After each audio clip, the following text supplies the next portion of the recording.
Jajaran pengurus dari Partai Demokrat versi Kongres Luar Biasa memberikan pernyataan sikap mengenai keabsahan Partai Demokrat Kongres Luar Biasa yang diadakan di Sumatera Utara. Dalam kesempatan tersebut, penggagas KLB Darmizal sempat meminta maaf karena pernah terlibat lahirnya rezim diktator yang dipimpin SBY.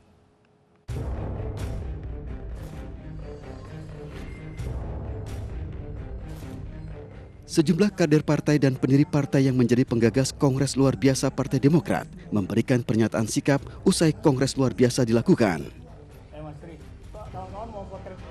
Kubu Partai Demokrat yang memilih Muldoko sebagai ketua umum mengklaim Kongres Luar Biasa yang digelarnya di Jumat kemarin di Deli Serdang, Sumatera Utara adalah forum yang sah. Sehingga penunjukan Kepala Kantor Staf Presiden Muldoko sebagai ketua umum juga sah. Beberapa poin penting yang menjadi dasar Kongres Luar Biasa juga disampaikan dalam pernyataan sikap. Di antaranya seperti adanya permintaan mahar yang meminta kepada kader di seluruh Indonesia.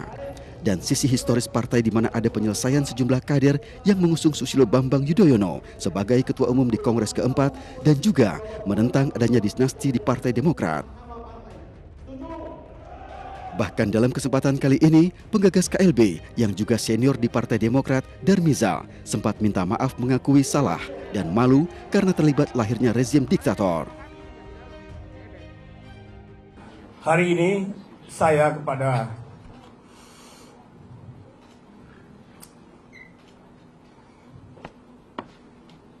seluruh DPC, seluruh DPD Partai Demokrat minta maaf. Saya bersalah. Saya nggak tahu kalau akan lahir rezim diktator ini. Sungguh, saya nggak tahu akan ada PO yang memberatkan kalian menyetor setiap bulan. Malu saya. Saya malu.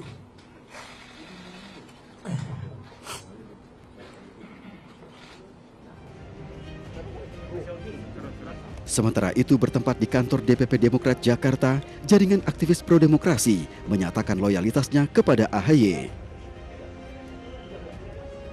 Ketua Umum Pro-Demokrasi Iwan Sumule memastikan seluruh aktivis solid mendukung AHY.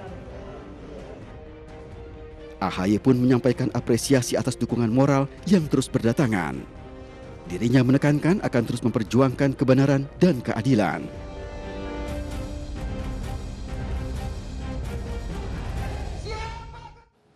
Sementara itu, Ketua Umum Partai Demokrat Agus Harimurti Yudhoyono bertandang ke kediaman mantan Ketua Mahkamah Konstitusi Jimli Asidik Selasa sore. Dalam pertemuan itu, AHY meminta pandangan Jimli terkait kemelut yang sedang mendera partainya.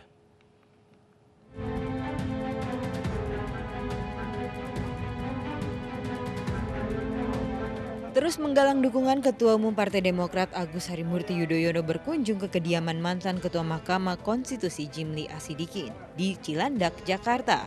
Pertemuan yang berjalan selama 1 jam membahas masalah perekonomian dunia imbas pandemi COVID-19 hingga kemelut di tubuh partai berlogo Mercy.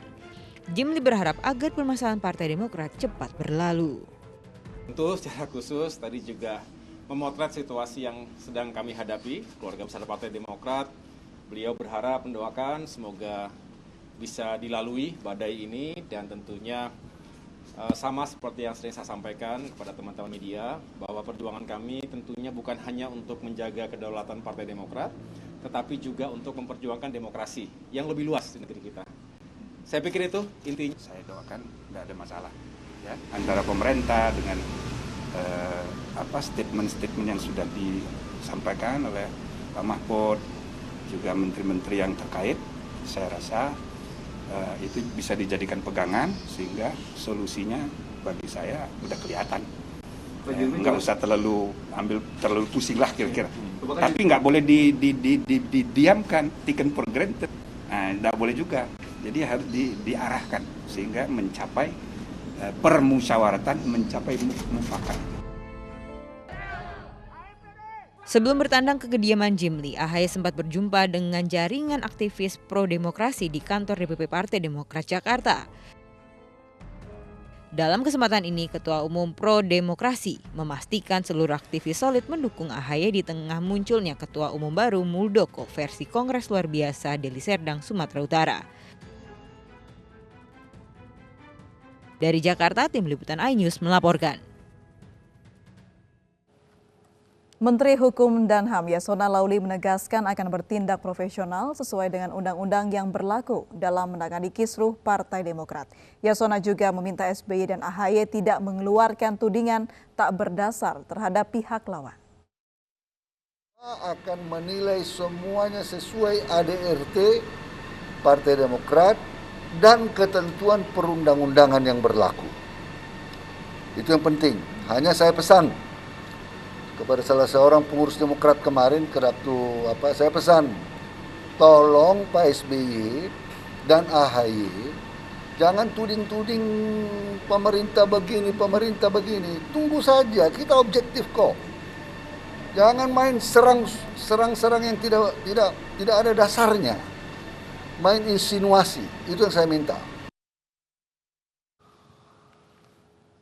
Ketua Umum Partai Demokrat Agus Harimurti Yudhoyono mengungkap kejanggalan terpilihnya Muldoko sebagai Ketua Umum di KLB Sumatera Utara. Namun, pendukung Muldoko menyebut KLB yang digelar di Sumatera Utara sesuai dengan AD/ART partai.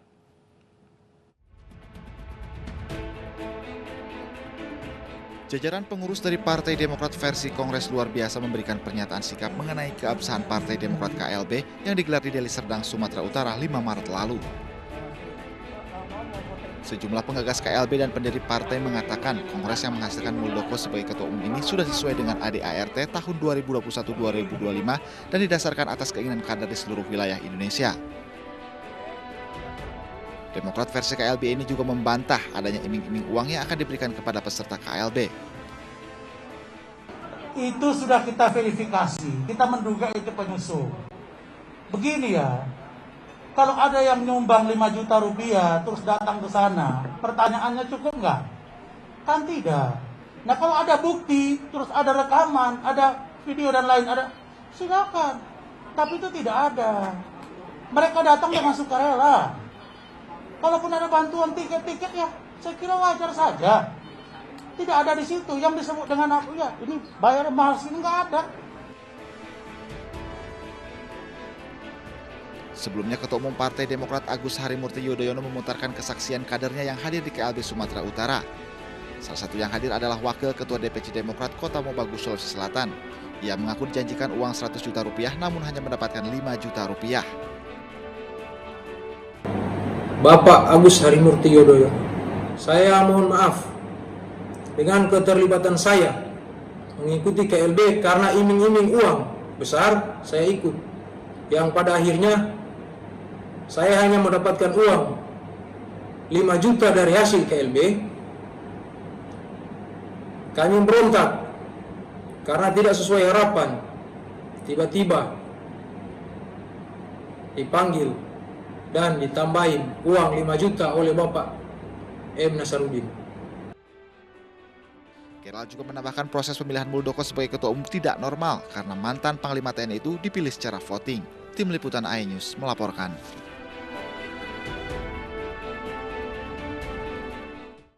Kader dan pengurus Partai Demokrat Kabupaten Tangerang menyatakan siap duel jika Demokrat hasil KLB Deli Serdang mengaku yang sah.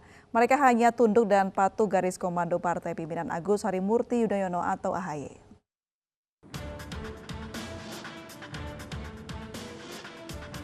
Partai Demokrat Kabupaten Tangerang akan melakukan perlawanan baik secara hukum maupun fisik jika ada dualisme kepengurusan Demokrat di Kabupaten Tangerang.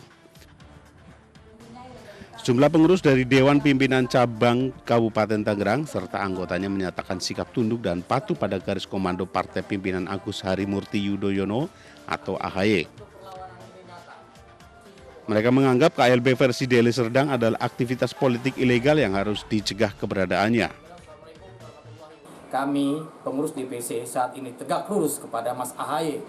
Alhamdulillah disambut oleh para ketua DPAC maupun ketua ranting dan seluruh konstituen maupun juga para kader dan simpatisan yang ada di Kabupaten Tangerang. Kami akan menuntut sampai ke Menkumham ataukah sampai sesuai secara jalur hukum yang benar. Perseteruan Demokrat terus menggelinding setelah Muldoko mengkudeta AHY dalam sebuah kongres luar biasa di Deli Serdang. Muldoko yang merupakan KSP Istana terlibat dalam perebutan partai besutan AHY tersebut. Dari Tangerang, Banten, Aimarani Ayus melaporkan.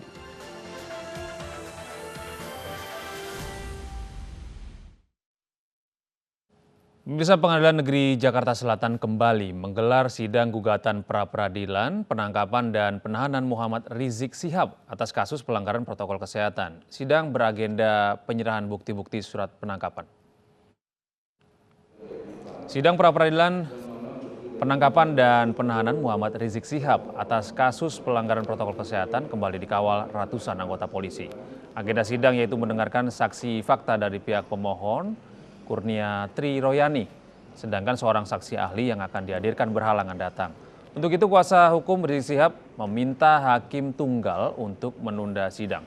Sidang gugatan pra-peradilan akan digelar besok, juga akan menghadirkan saksi dari termohon dan dilanjutkan dengan pembuktian dan kesimpulan. Mereka lihat ya, saksikan sendiri pada saat mulai pemeriksaan gitu ya, mulai pemeriksaan di Habib Rizik, pada waktu pemeriksaan Habib Rizik Syihab di Polda Metro, dari mulai saat kedatangannya maupun saat pemeriksaannya sampai sekira tengah malam ya, di tanggal 12 bulan November ya, bulan Desember, 12 Desember, begitu. Jadi menjelaskan tentang dari mulai kedatangan, diperiksa, dan pada saat itu sebetulnya statusnya Habib Rizik masih sebagai saksi. Tapi begitu selesai proses pemeriksaan di BAP, langsung ditetapkan sebagai tersangka dan langsung juga ditahan pada saat itu. Begitu. Sementara itu, Kejaksaan Agung melimpahkan 6 berkas perkara Muhammad Rizik Syihab ke Pengadilan Negeri Jakarta Timur. 6 berkas yang dilimpahkan merupakan 3 kasus tindak pidana karantina kesehatan yang menjerat Rizik Syihab dan beberapa terdakwa lainnya. Pelimpahan berkas sesuai keputusan Mahkamah Agung yang menyatakan perkara tindak pidana karantina kesehatan Rizik Syihab diadili di Pengadilan Negeri Jakarta Timur.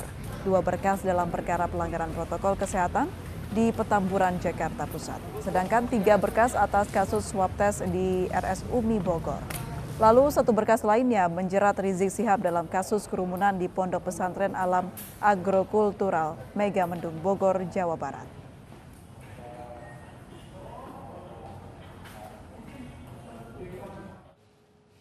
Pemirsa, Amin Rais dan tim pengawal peristiwa pembunuhan 6 Laskar FPI atau TP3E Laskar FPI menemui Presiden Joko Widodo di Istana Selasa siang. Pertemuan berlangsung singkat, tidak lebih dari 15 menit.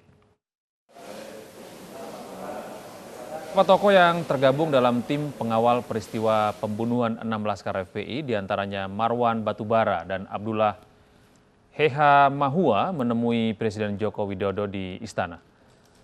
Dalam pertemuan singkat itu, Amin Rais dan kawan-kawan menyampaikan keyakinannya bahwa penembakan terhadap 6 Laskar FPI di Tol Cikampek, kilometer 50 itu merupakan pelanggaran HAM berat.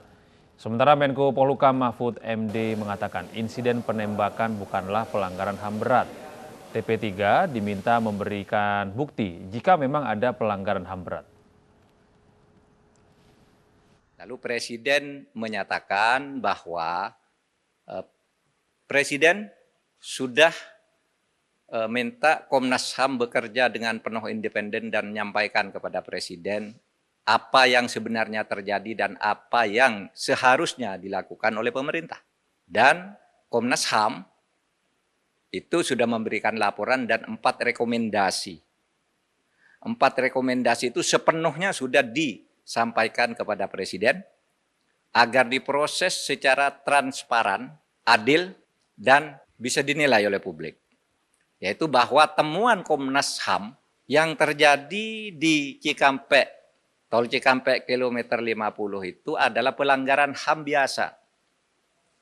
Pak Marwan Batubara tadi mengatakan mereka yakin 6 orang ini adalah warga negara Indonesia. Oke, kita juga yakin. Mereka adalah orang-orang yang beriman, kita juga yakin. Dan mereka juga yakin, Pak Marwan Batubara, telah terjadi pelanggaran HAM berat. Saya katakan, pemerintah terbuka.